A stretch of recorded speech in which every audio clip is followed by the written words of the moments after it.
కొబ్బరి బాస్మతి బిర్యానీ చేసినండి. కావాల్సిన పదార్థాలు చూపిస్తండి. బిర్యానీ దినుసులండి. ఇది జాజికాయ, ఇది పువ్వు, జాజికాయ ఇది పువ్వు అండి.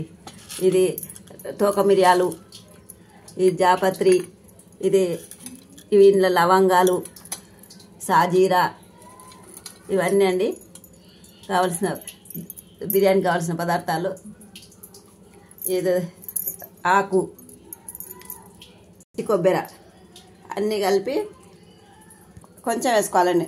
నెయ్యి వేసిన, పచ్చిమిరపకాయలు, ఇవన్నీ మసాలాలు, కొత్తిమీర, కరివేపాకు, పుదీనా ఇవన్నీ వేసి పోపు చేసి కొబ్బరి, పచ్చి కొబ్బరి కూడా పోపులు వేసి వేగినాక నీళ్ళు పోసి ఉప్పు వేసి నీళ్ళు మసిలినాక బియ్యం పోసినండి. 1కి 2 బియ్యం పోసిన. బిర్యానీ అయినాక తీసినండి. పచ్చి కొబ్బరి బిర్యానీ రెడీ అండి.